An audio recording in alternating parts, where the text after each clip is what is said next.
मेरा ना बचपन का एक सपना था कि शहर के शोर शराबों से दूर पहाड़ों के बीचों बीच अपना एक घर होगा, एक हॉट सी बंदी होगी, 4-5 बच्चे होंगे, लाइफ सेट होगा यार। अब मेरा ये जो सपना है ना, ये जी रहा आज की story the letter to the god का मेन कैरेक्टर द लैंचो। भाई इस कैरेक्टर के बारे में क्या कहना, गजब है ये। पता नहीं इस बंदे ने कौन सा सस्ता नशा करा हुआ है, मुझे भी करना है यार।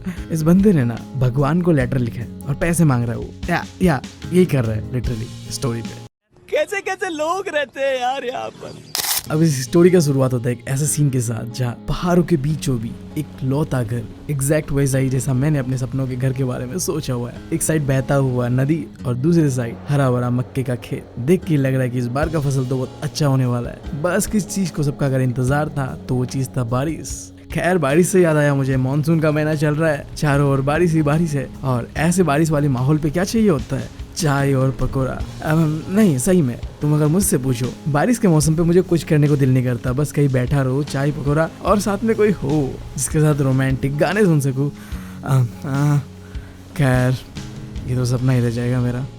जैसे मैंने तुम्हें बताया कि इस साल मक्के का खेती जो था लैंचो का, वो अच्छा होने वाला था। बस एक चीज का इंतजार था, वो था बारिश। अब यहाँ पे क्या होता है, लैंचो सुबह से उठता है और कुछ भी काम नहीं करके बस आसमान को तके जा रहा था। तुम समझ जाओ क्यों, वो इस उम्मीद पे लगा हुआ था कि बारिश आएगा और जो है सोने पे सुहागा कर देगा फसल का। वो आके अपनी बीवी को कहता भी ये बात की बस हमें कोई चीज का जरूरत है तो थोड़ा बारिश। और ये सुन के उसकी बीवी भी आगे से कहती है हाँ भगवान चाहे तो जरूर होगा। नहीं सही बात है, भगवान चाहे तो क्या कुछ नहीं हो सकता है ना। खैर सीन शिफ्ट होता है जहाँ दिखाया जाता है कि अब लैंचो के बच्चों के बारे में थोड़ा बहुत, जहाँ जो घर के बड़े बच्चे थे वो खेत पे काम कर रहा है और जो घर के छोटे बच्चे थे वो घर के आसपास ही मस्ती कर रहा है। और इसी बीच लैंचो का पत्नी यानी उन बच्चों का मॉम उन्हें खाने को बुला लेती है। अब देखो ऐसा अक्सर होता है कि हम जो सोचते हैं ना वो हमारे साथ हो जाता है। अब लैंचो सोच ही रहा होता है खाते खाते कि बस थोड़ी देर में बारिश आ ही जाएगा शायद, और देखो सोचते सोचते बारिश आ ही गया और हमारे लैंचो भाई से रहा नहीं गया। वो खाने के प्लेट को छोड़ते हुए बाहर निकलता है और बारिश की बूंदों को अपने बदन पे फील करने लगता है। एक बड़ा सा क्लाउड माउंटेन की शेप का उसके ओर आ रहा होता है। बाहर में जो हवा चल रही थी ना वो मीठी थी, खुशबूदार थी, फ्रेश थी। ये सब देख के लैंचो अपने फैमिली से कहने लगता है कि देखो ये जो बारिश की बूंदे है ना, ये बस बारिश की बूंदे नहीं है, ये यार कॉइन्स है, यानी कि तुम कह लो सिक्के है, पैसे है। जो मोटे मोटे बारिश की बूंदे है ना वो 10 सेंट है और जो छोटे छोटे बारिश की बूंदे है ना वो 5 सेंट है। अब इससे पहले कि तुम कंफ्यूज हो जाओ ये सब क्या है, मैं तुम्हें पहले ही बता दूं। इस स्टोरी के अंदर पे 1 पैसो इक्वल्स टू 100 सेंट। ये बिल्कुल हमारी तरह ही है जैसे 1 रुपीस इक्वल्स टू 100 पैसा होता है, एग्जैक्ट वैसे ही। और बारिश की बूंदों को कैसे कंपेयर करा गया, जो मोटे मोटे बूंदे उन्हें 10 सेंट और जो छोटे छोटे बूंदे उन्हें 5 सेंट। देख रहे हो लैंचो भाई को, बारिश की बूंदों को पैसा ही पैसा मान रहा है वो, और सही भी है, सब कुछ सही था। फसल अच्छा होने वाला था, बस बारिश का जरूरत था और वो आ चुका था। अब कहते हैं यार जब तुम्हारा गांड फटने वाला होता है ना तो तुम्हें ऊपर वाला भी नहीं बचा सकता। और यहाँ तो हमारे भाई के साथ ऊपर वाला ही कुछ गलत करने वाला था। वो बारिश की उम्मीद पे बैठा हुआ था कि बारिश आएगा, फसल अच्छा होगा। बारिश तो आता है पर बारिश के साथ आता है बहुत जोर का हवा, और वो हवा साथ में लाता है हेलस्टॉर्म।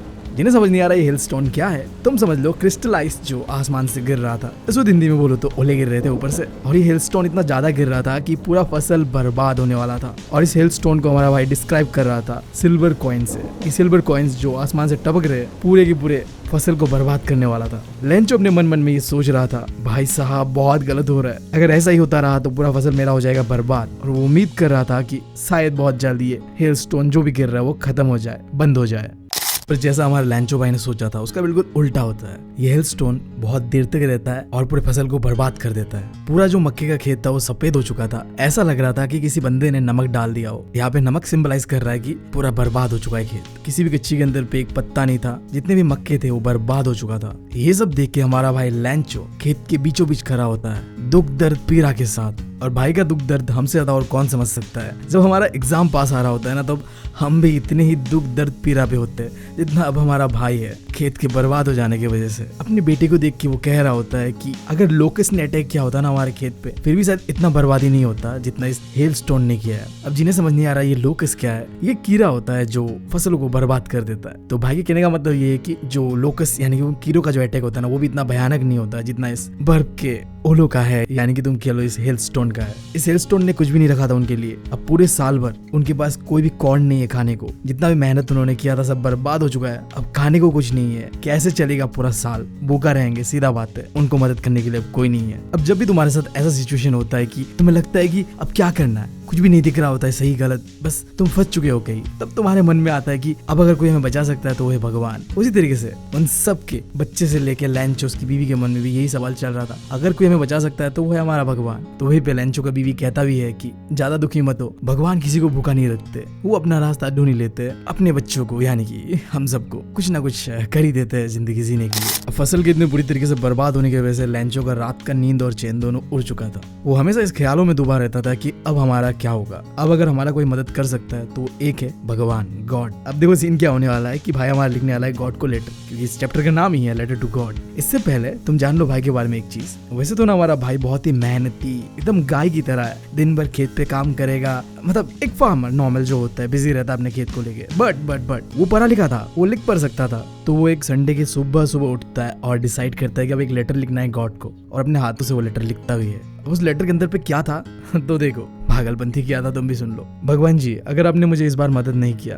तो मैं और मेरे बच्चे इस साल भूखे ही मरेंगे। मुझे ज्यादा नहीं, बस 100 पैसों का जरूरत है, जिससे मैं अपने फसल को दोबारा उगा पाऊँ जो भी बर्बाद हुआ इस साल, और अपने फैमिली को खाना पीना खिला पाऊँ, भूखा ना सुलाऊं। अब भाई हमारा लेटर कंप्लीट करता है और ऊपर में एड्रेस पे लिखता है टू गॉड, और एम्बलप के अंदर पे डालता है लेटर को, और जो अपना टाउन का पोस्ट ऑफिस है वहाँ लेके जाता है, स्टंप मारता है और लेटर को मेल बॉक्स पे डाल देता है। देख रहे हो भाई का कॉन्फिडेंस, सीधा एड्रेस पे लिखा है गॉड को, मतलब ये लेटर जाएगा भाई ऊपर गॉड के पास और पैसा आएगा उसके पास। मतलब इतना कॉन्फिडेंस ना अगर मेरे पास आ जाता ना तो आज मैं पक्का यूपीएससी क्लियर कर ही लेता। अब खैर अपने घाव पे नमक नहीं छिड़कता हूँ, मुद्दे पे आता हूँ, टॉपिक पे रहता हूँ। अब देखो लैंचो तो वो लेटर पोस्ट करके चला जाता है। अब उसके थोड़ी देर बाद उस पोस्ट ऑफिस के एक पोस्टमैन को वो लेटर मिलता है, और उस लेटर का एड्रेस देखने के बाद उस पोस्टमैन के दिमाग में बस एक ही बात चल रहा होता है, ये सब क्या देखना पड़ रहा है, अच्छा है मैं अंधा हूँ। नहीं सही में यार तुम मुझे बताओ, मतलब वो बंदे को मरना पड़ेगा तब जाके वो लेटर ऊपर लेके जाएगा गॉड जी के पास कि देखिए भैया अब किसी ने आपके नाम का लेटर लिखा है। अब एड्रेस, मतलब तुम क्या ही एड्रेस दोगे, मतलब भगवान कुमार, भगवान सिंह, भगवान शर्मा कुछ तो लिखो, मतलब डायरेक्ट भगवान, तो भगवान के लिए तो ऊपर ही जाना पड़ेगा, है ना।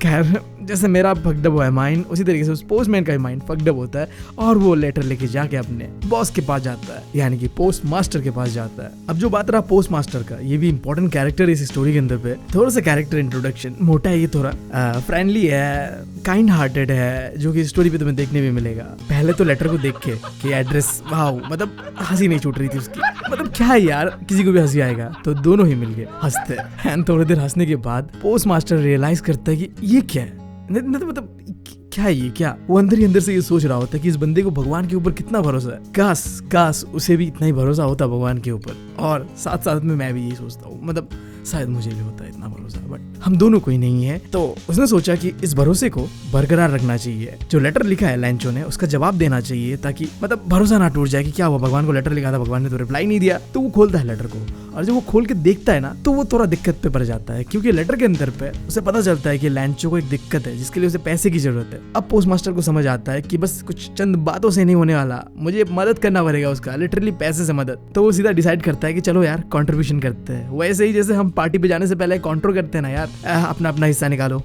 बिल्कुल ऐसे ही। तो वो सीधा अपने दोस्तों के पास जाता है, कहता है भाई दारू का काउंटर, आई मीन चंदे का काउंटर कर दो यार, अपना अपना हिस्सा निकालो। तो वो अपने दोस्तों से मांगता है, उस पोस्ट ऑफिस में काम करने वाले एम्प्लॉयज से मांगता है, और अपने भी थोड़ी मोटी सैलरी का जो पार्ट है वो कंट्रीब्यूट करता है। एंड जो भी पैसा इकट्ठा होता है वो एम्बलप पे डालता है, एंड देन वो लेटर पे सिग्नेचर करता है गॉड के नाम का, और लेटर पोस्ट कर देता है। अब फिर आता है अगला संडे, लैंचो वापस आता है पोस्ट ऑफिस पे, पूछता है आके कि मेरे नाम का कोई लेटर आया है भगवान की ओर से।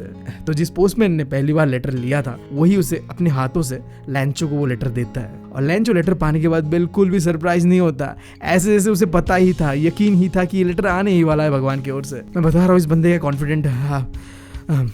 मेरी सांस फूल रही है यार।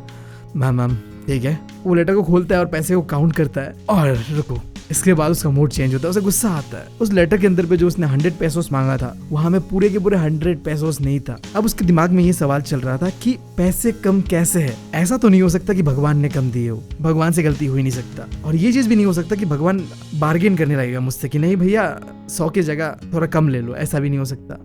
तो वो तुरंत जाता है उस पोस्ट ऑफिस के विंडो पे और जाके पेन पेपर मांगता है। एक पब्लिक टेबल था पास पे, वहीं पे बैठता है और दोबारा वो लेटर लिखता है बहुत ही गुस्सा वाला फेस के साथ। पता नहीं क्या लिखा हुआ उसने, थोड़ी देर में पता चलेगा। एंड देन वो उस लेटर को मेल बॉक्स पे डाल देके चला जाता है। अब जैसे ही लैंचो जाता है वो लेटर पोस्ट मास्टर के पास लाया जाता है। पोस्ट मास्टर का भी एक्साइटेड था कि देखना है उसे कि क्या है इस लेटर पे, जो उसने मदद किया है पहली बार किसी का इतनी अच्छी तरीके से। ढेर सारा थैंक यू तो एटलीस्ट होगा ही होगा है ना। हाँ थैंक यू ही होना चाहिए, मतलब आदमी गुस्से वाला शक्ल में क्या ही लिखेगा, थैंक यू लिखेगा आई गेस। देखते हैं क्या लिखा था। हाँ तो वो खोलता है लेटर और देखता है कि लैंचो भाई हमारा लिखता है कि गॉड, मैंने जो आपसे पैसा मांगा था ना उसमें से बस मुझे मिला है 70 पेसोस, और बाकी का जो पैसों है ना वो आप मुझे भेज दीजिए, मुझे उसका बहुत जरूरी है। बट बाकी पैसों को मेल के द्वारा इस पोस्ट ऑफिस से मत भेजिएगा, किसी और तरीके से भेजिएगा, क्योंकि ये जो लोग काम करते हैं ना पोस्ट ऑफिस पे, जो एम्प्लॉयज है, ये एक नंबर के चोर है। खत्म कहानी भाई। यही है कहानी। क्या मिला? नहीं क्या मिला हमारे पोस्टमैन को, पोस्ट मास्टर को? गाली भाई, गाली। ओह माय गॉड, हमारा लैंचो तो बेंचो निकला यार। खैर स्टोरी तो सैड एंडिंग के साथ खत्म होता ही है, क्या कहूँ। और भाई साहब लैंचो कौन सा नशा करता है लैंचो ही जानता है। अब इसके बाद कुछ इंपॉर्टेंट वर्ड्स जो इस चैप्टर से तुम्हें जान लेना चाहिए। पहला है क्रेस्ट, पहाड़ का जो एकदम ऊपर वाला हिस्सा होता है ना, टॉप, उसे कहते हैं। एंड देन पेजेंट्स, फार्मर, आसान है। लोकस्ट, वो कीड़ा जो फसलों को खा देता है। हेलस्टोन, मैंने बताया कि आसमान से गिरते हुए कुछ बर्फ के गोले, जैसे कि बारिश की बूंदे हो, ऐसा लगता है जब वो गिर रहा होता है। अगर सर पे गिर गया तो फुट भी सकता है तुम्हारा, जो कि इस स्टोरी पे देखने मिलता है जब हमारे लैंचो भाई का फसल बर्बाद कर देता है ये हेलस्टोन। इसके बाद कॉन्सेंस, यानी कि अंतर आत्मा की आवाज। हमें लगता है ना कभी कभी कि ये चीज गलत है, सही है, मन की आवाज यार वही है। पैसो एक करेंसी है जो कि मोस्टली लैटिन अमेरिकन कंट्रीज में यूज किया जाता है। ड्रिजल, जब हल्का हल्का बारिश हो रहा होता है उसे कहते हैं। कंटेनमेंट, संतुष्टि, सेटिस्फैक्शन, समझ रहे हो, जैसे होता है ना यार अपने क्रश को देखने के बाद कंटेनमेंट, यार संतुष्टि की भावना, वही है। उसके बाद एमिएबल, फ्रेंडली होना, बहुत ही मतलब प्यारा, हम्बल, ठीक है। जैसे हमारा वो पोस्ट मास्टर था, अनजान आदमी था, क्या जरूरत था उसे मदद करने का, बट उसने किया, इसके बदले उसे गाली पड़ा, वो अलग बात है। आखिर में क्रूग, वही चोर, जैसे गाली दिया लैंचो ने पोस्ट मास्टर और पूरे एम्प्लॉय जितने भी थे उन्हें। तो इसी के साथ ये इंपॉर्टेंट वर्ड्स भी खत्म होता है और ये चैप्टर भी खत्म होता है। उम्मीद है तुम लोगों को पसंद आया होगा। जाते जाते बस एक चीज कहूंगा मैं तुम लोगों से, मुझे ना तुम लोगों का एक मदद चाहिए। मैं यार अपनी मम्मी से लड़के बैठा हुआ हूँ, उन्हें यार मेरा स्ट्रगल समझ ही नहीं आता। वो तो अपने जिद पे लगे हुए हैं कि भाई साहब PhD करो और ब्ला ब्ला करो, उन्हें मेरे सपने का कोई परवाह ही नहीं है बस। तो मैंने क्या, लड़के कहा बस मुझे 1 साल दे दो, मैं साबित कर दूंगा कि आई एम द बेस्ट। तो यार ये 1 साल मैं जम के वीडियोस डालूंगा और ट्राई करूंगा 1 मिलियन रीच करने का। सो यार हो सके तो यार, मतलब क्या कहूँ, शेयर करो, सपोर्ट करो। ज्यादा नहीं कहूंगा। हाँ सही में मैं अभी बहुत हल्के में कह रहा हूँ ये बात, बट या मुझे जरूरत है तुम लोगों का।